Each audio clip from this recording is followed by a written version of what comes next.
I won't toss it to you. Unless you stand over here, and then I might hit somebody.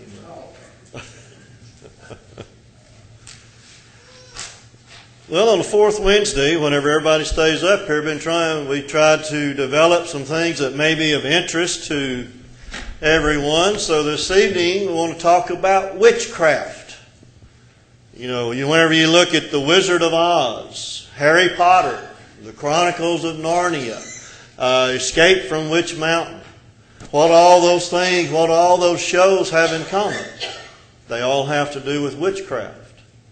So what we want to do this evening is we want to look and see what the Bible has to say about witchcraft. And then I've got a little book that was written by one of my instructor's wives at Brown Trail, and it's Interview with a Witch.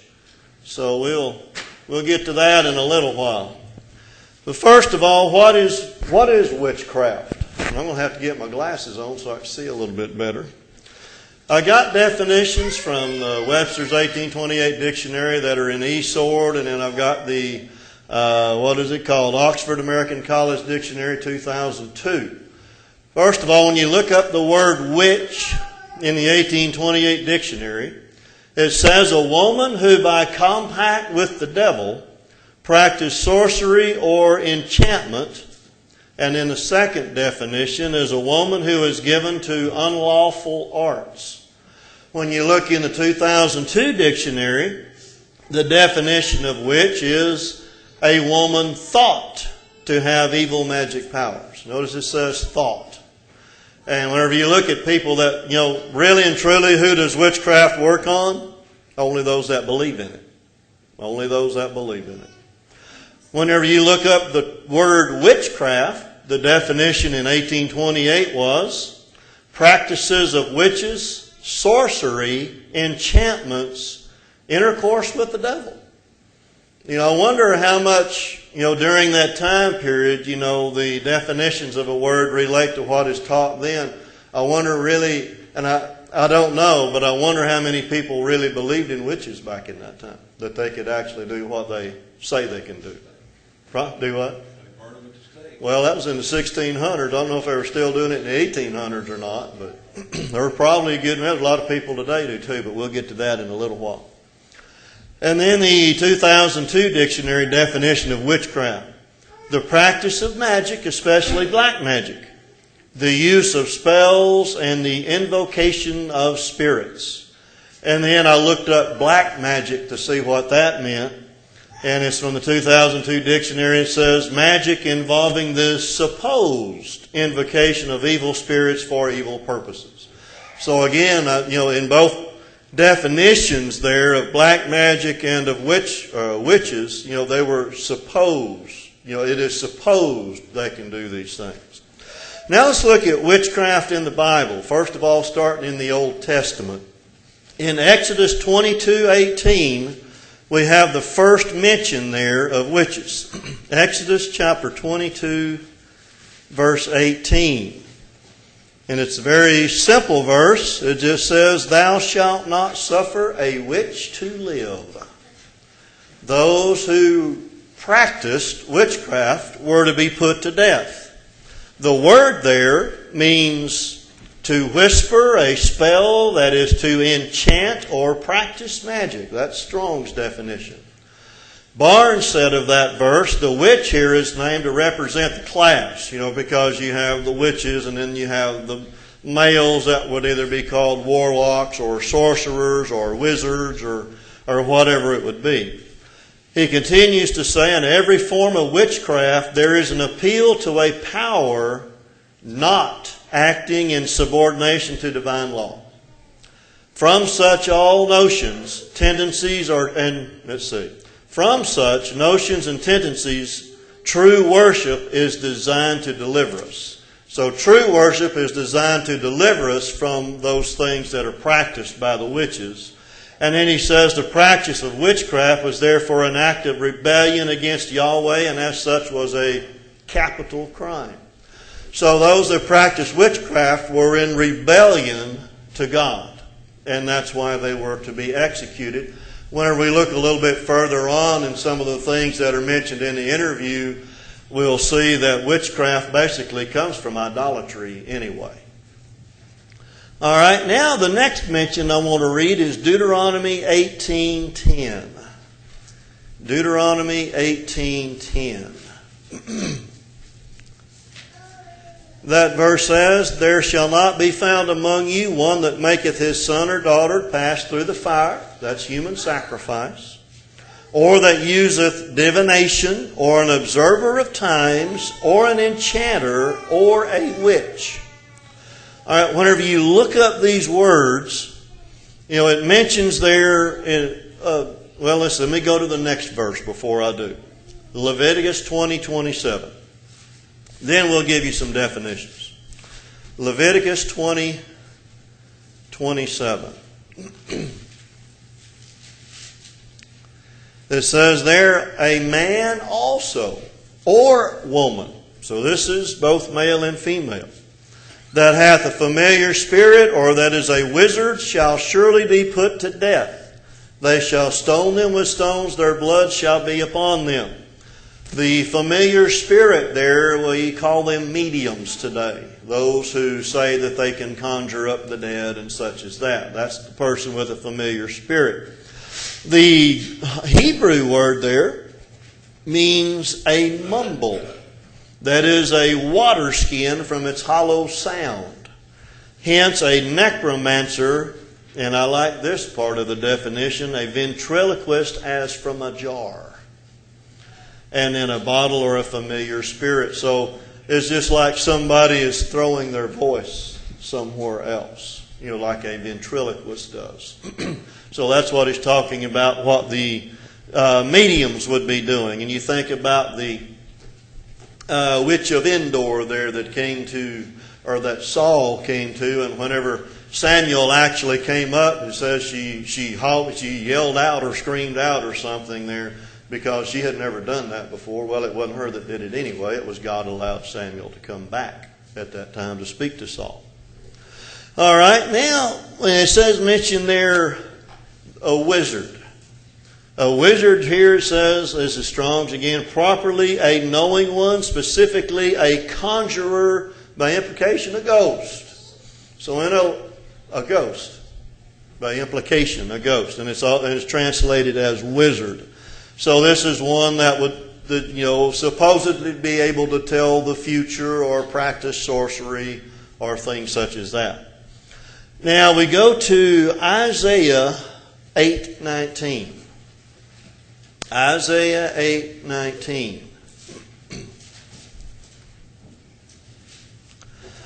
It says there, "And when they shall say unto you, seek unto them that have familiar spirits, and unto wizards that peep and that mutter, should not a people seek unto their God? For the living to the dead." The American Standard Version there says, "On behalf of the living should they seek unto the dead." That's what Saul did, wasn't it? God had stopped talking to Saul. And Saul wanted somebody to talk to him, so that's why he went to this medium there in Endor, this witch in Endor. But here God is saying, why do you not seek me instead of these that peep and mutter and things such as that, the witches and the sorcerers and the wizards? Now look at Isaiah 47:12 and 13. Isaiah 47:12 and 13.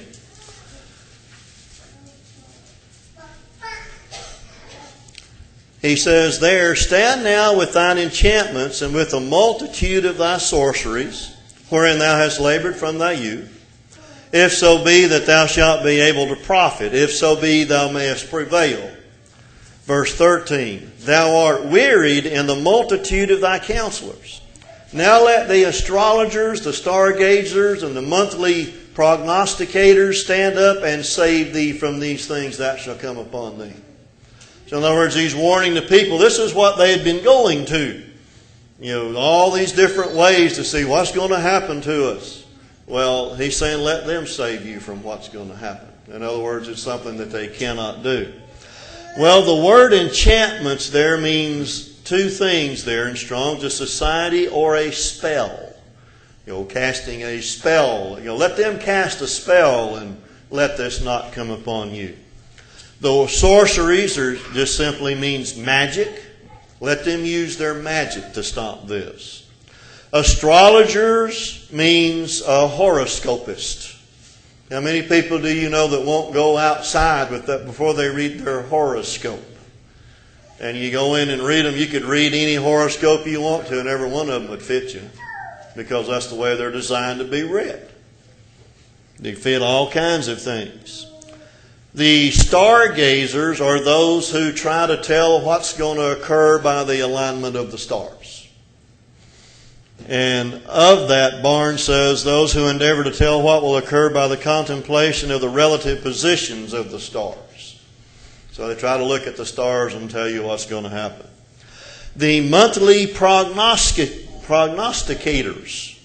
The word prognosticator just means know, to know. Barnes said of that, those that give knowledge concerning the months. That is, at the commencement of the month, they give the knowledge of what events might be expected during the month. And he says perhaps from the dip of the moon, or its riding high or low, or etc.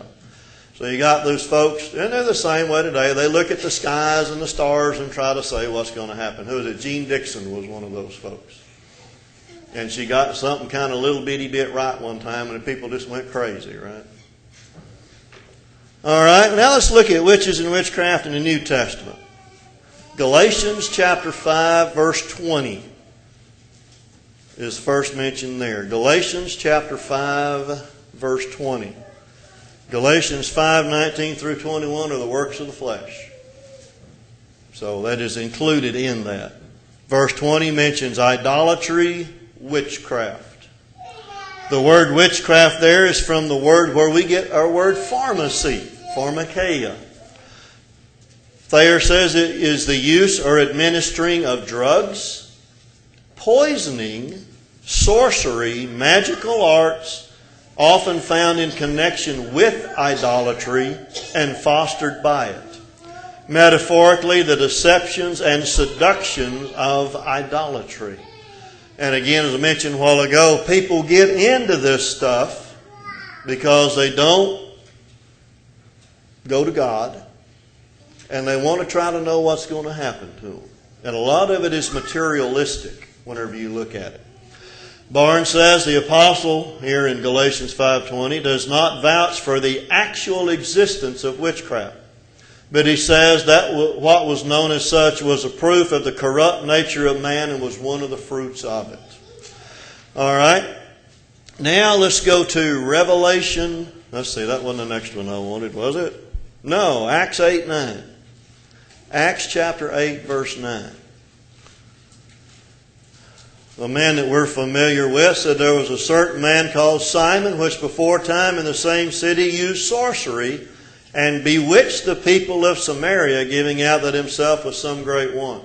Again, whenever you see magicians practicing things, and the American Standard Version does say instead of bewitched, says amazed.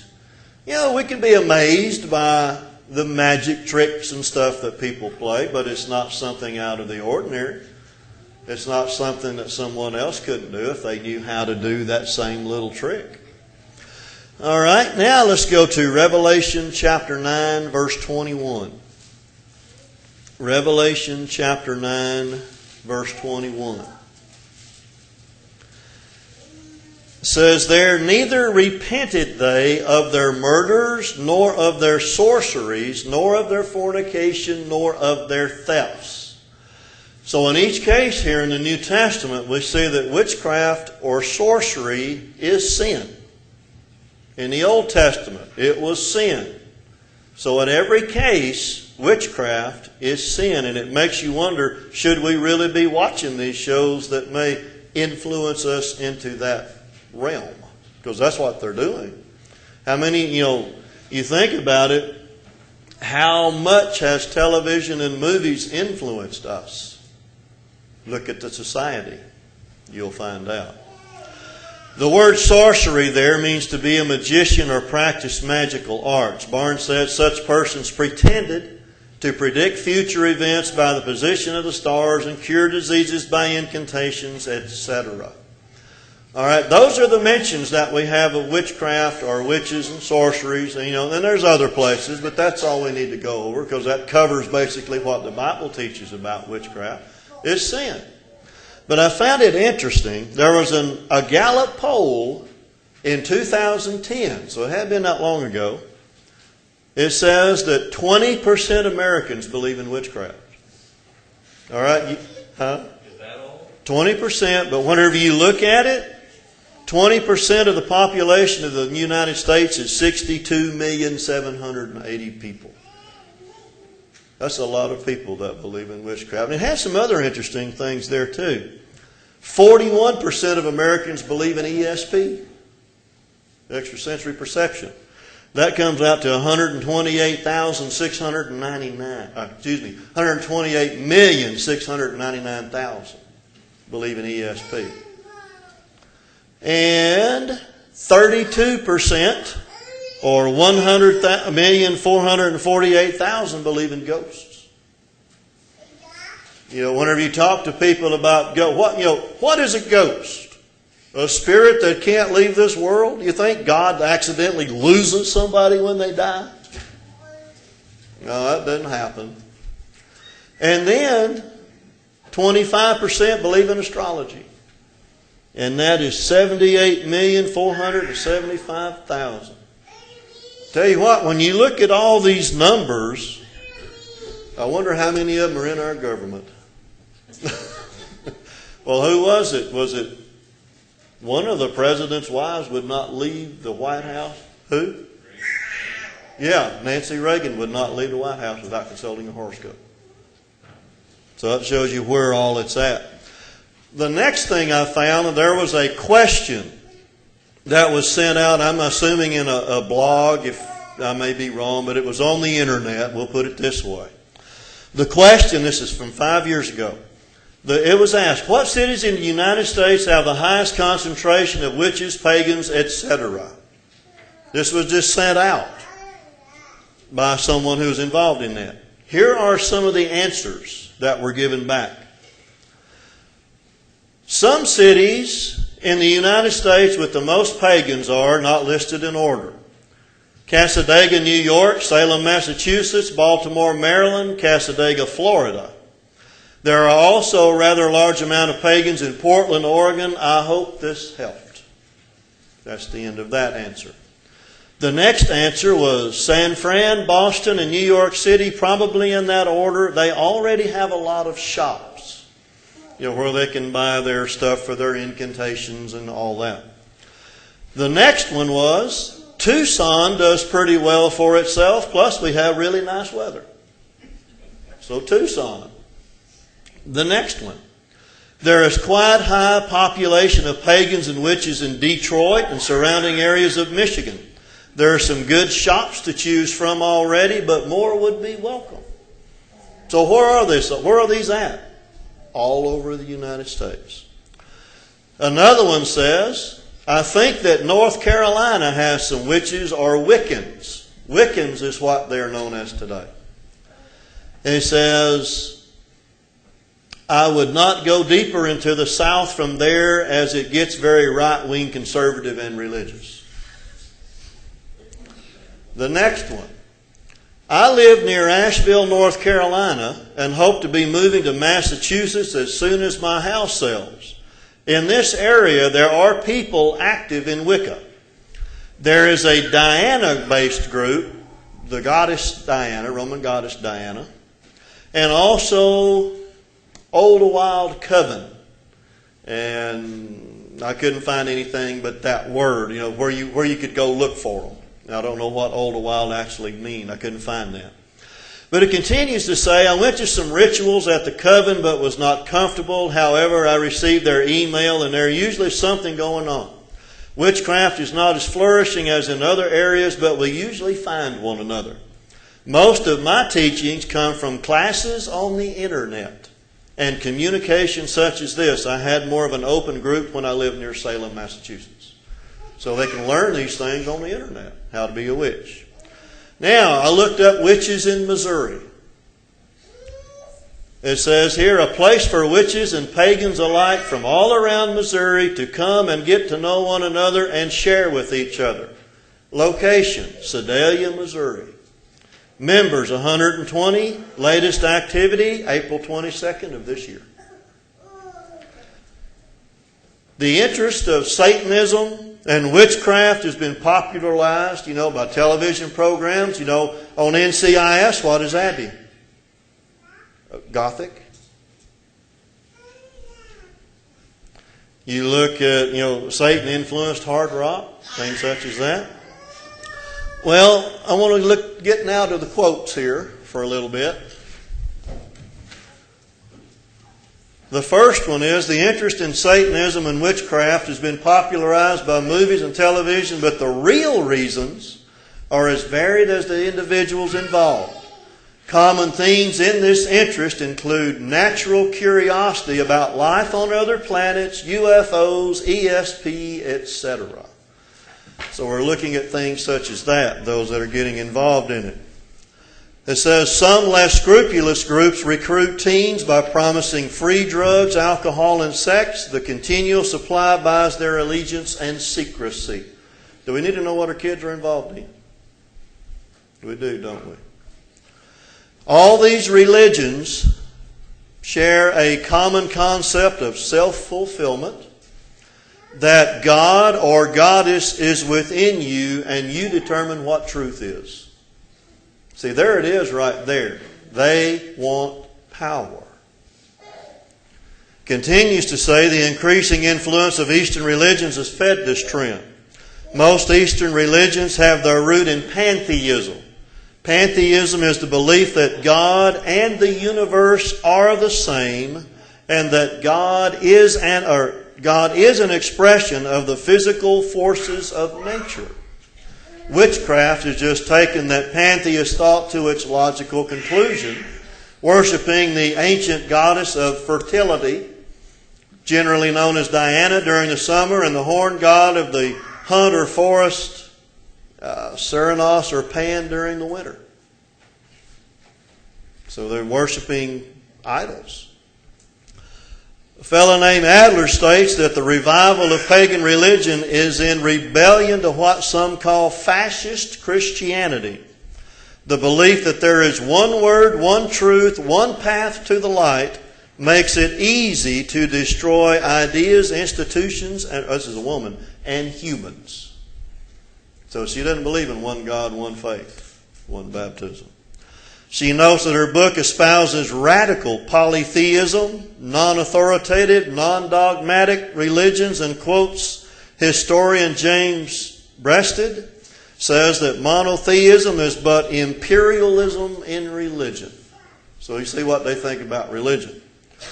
Both authors claim that witchcraft is especially attractive to liberated women because of the emphasis on the goddess, usually Mother Earth or some ancient fertility goddess, as equal to or superior to the male horned god of pagan origin.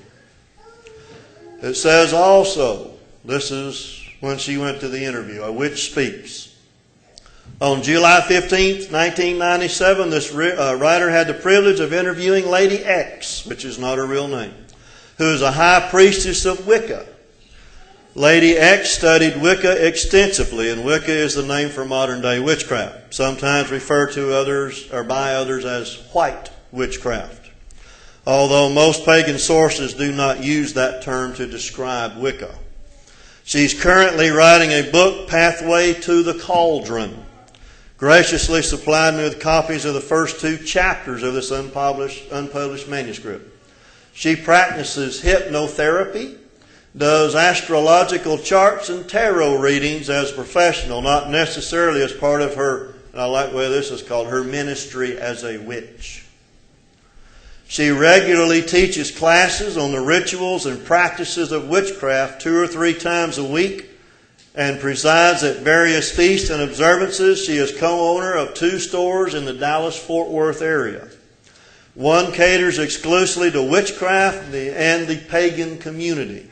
She is a respected leader in her religious tradition. And then This is from a lady named Sibel of Madison, Wisconsin. She says, in old times, witchcraft was a practice. God was in nature, and nature was female. The goddess was the earth, the oak tree was the male. Worship is a celebration of the cycle of nature. And then Lady X said, and God, whatever one chooses to call it, I don't care if it's a pencil sharpener, I figure God knows its name. And with our spiritual parents, we call them by different aspects, different names. So whatever God is, it knows its name. Lady X described the Wiccan belief that the goddess gives birth to the horned god as our primal mother and one to be reverenced and worshipped. And this is the pattern. This is what she says that happens. The pattern there for most of them is that she gives birth at the winter solstice to the sun god, that is the bright boy. He is in charge of half the year where the sun is growing, moving from darkness to more light. Traditionally, and you'll find this in many different cultures, you'll find it in Aztec, African, and quite a few continental and Sumerian. And those are the places it's found. And then she says the other twin, the dark one, rules the other half of the year where the sun is getting less and less and less. So from summer to winter is the one called the Dark Lord or the Dark Twin. I wonder where they got Dark Lord for Darth Vader from now. Theoretically, there's a battle, and of course, because the sun starts getting less and less, the Dark Twin has overcome the other one. So he becomes, in a sense, a mate to the goddess, and is their union then that creates the birth of the bright Lord again at the solstice. It sounds funny and it's hard to understand. Well, yeah, it does sound funny, and it's mythology anyway, so why wouldn't it be hard to understand? And it might sound as if he's having incest with her, but that's not intended to be. It's an archetypal, there we go, image of the primal male and the primal female and what effect that has on nature in a way. Yes, she gives birth to, and she also is the mate of, and she mourns the loss of a child and gives birth to again the next day. It's part of the constant cycle of nature and life. I think it's just kind of strange, isn't it? Believing these things take place. There's a fellow named Martello as that the ancients believed the gods were androgynous, which means they were able to reproduce themselves. And ancient rituals focused on the fertility in nature, and a lot of this has to do with that. There is a non-typical witch that says bisexuality is higher than homosexuality and heterosexuality, since you can express love freely, both male and female. So you think it has anything to do with the sexual nature of people? It does, doesn't it? Pagans, those who worship nature and reveal the spirit of life in all things, are not necessarily Wiccan, but one cannot be Wiccan without being a pagan. Then she mentions that a witch leads or ministers to a coven, which is usually not more than 12 or 13 people. There's some symbolism to the number there. There are 13 moons. Lady X gave practically as the main reason. But she says a larger group becomes extremely unwieldy, and other leaders are generally ready to move on and become teachers and ministers of their own coven. All right. Well, she also has something that she uses called her Book of Shadows, in which there's a source. You can't purchase it. It's her notebook that she keeps history of her tradition. And that's where she records her lore and her spells and things such as that. And she was allowed to read a couple of pages from that. Lady X said that her tradition was from France, a blend of Isis worship and Roman patterns. And it says, when asked to comment on the temple prostitutes or the worship of Isis, she noted that such was a position of honor. None of the denigration that the idea of prostitute has now. Since the king ruled by divine right, it was his responsibility to mate with the high priestess in the temple once a year. So they figured that was a privilege. It says, symbolizing the union of the God and the mother goddess from whom all life came. So in that sense, it wasn't just a sex thing. Well, yeah, it was. And then she said this. So this is from a book that she mentioned, The Mystical Life of Jesus.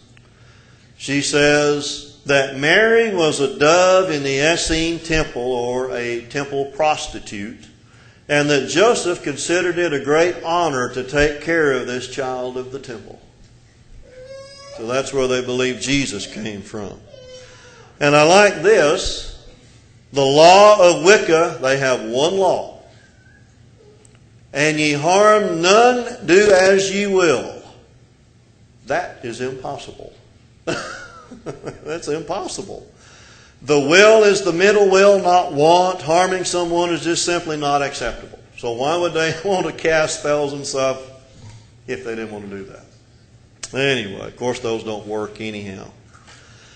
They ask about the relation of Wicca and Satanism. She noted there are some minor similarities. Both work in a circle and use the term coven. However, Satanism is anti-Christian and Wicca is not. You follow your path, I follow my path. That's all we ask. Let us follow our path. That's what they want. Just leave us alone and let us do what we want to do. But she does say that they don't like, the Wiccans don't like that Satanism has borrowed some of the things from them, or they use the very same things. Says they resent the fact that Satanists have taken their symbol, a 5-point star, pointing it upward to the deities, turned it upside down, and placed an image of the devil inside. So not all witches worship the devil or are Satanists. Now comes, I'm going to try to get done here real quick. Lady X grew up in the Church of Christ. Her father taught Bible classes, and she and her first husband were active in the church, helping with a struggling mission church when he was stationed in Japan in the mid-60s, 1964 to 1966.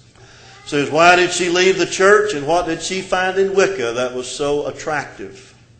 She gave the same reasons for leaving the church that we've heard before. Number one, hypocrisy. People who could and did live any old way, but as long as they were in the services on Sunday, they were okay. Second reason, lack of real care and concern. She described a situation in which she needed emotional and spiritual help, and she got instead an admonition to be in services when the doors were open. Thirdly, ministers and teachers who wouldn't answer sincere questions she had as she was a teenager. Then she asked what she got from Wicca that she didn't get from Christianity. She said, I had come home. It was a good fit. It fit every part of my being. She noted the harmony with many things she had been taught, was already living by. Love of nature, reverence for the land, responsibility for our actions, and harming no one. So you look at this, how many environmentalists are in that? Because that's part of it right there. All right, I believe that's all that I have a lot more, but I won't go through all of it. I don't have time to. So anyway, I'll stop there. So y'all have any questions or comments, we'll get started on that for a little bit. Because I think it's time for me to stop, probably a little while ago. Anybody got comments? What about the Salem witch hunt, if you remember? Yep, there wasn't anything in here about that. And the Salem witch hunts, they go out. And, all I've seen is what I've seen maybe on the History Channel or read or something. They'd go out, and if they drowned, they weren't a witch. You know how many of them drowned? All of them. Yeah, there's quite a story behind all that. Yeah. It all comes down to the fact that they want to, you said it, and it's true, they want to rule themselves. They're rebelling against God is all it amounts to. Yeah, it's rebelling against God. They've rebelled against God's authority, and in the end, they will pay. Right. Okay. Did you have more to say, Bob? Oh, Daniel's got something. Daniel.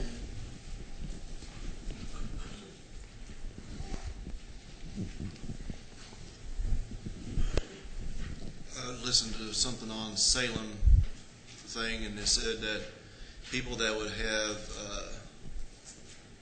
convulsions, or I can't think what it's called now, they were witches automatically because of the way they were acting. Okay. And then you said the influence of today's stuff was, I can think of Harry Potter, and I can't think of what one show is, but Chris would like to watch it, and it's where you hit werewolves and I can't think of the other vampires. Okay. They're considered, I Yeah. consider that being witchcraft in its own. That'd all be in there too. Something else I found interesting before we get anything else. She describes Wicca as being like Hinduism. You are responsible for your actions and effects on others, and it says here witches embrace. Now let me back up. Hindus deals with evil by karma, paying for the wrong in later lives until finally getting off the life cycle treadmill by merging into the universal soul. Witches embrace many practices the Bible calls sin, because we can already see it, and look at life as a learning experience that cannot possibly happen in one lifetime. Reincarnation then helps them continue to learn more. If they make mistakes, they just pay for it in the next part of the learning cycle. So they believe they're in reincarnation. Okay, what about the young woman that wasn't it Paul exorcised? Yeah, she was demon possessed. Okay. And that doesn't happen anymore. Where is that? I was looking for it. It's in Acts 16.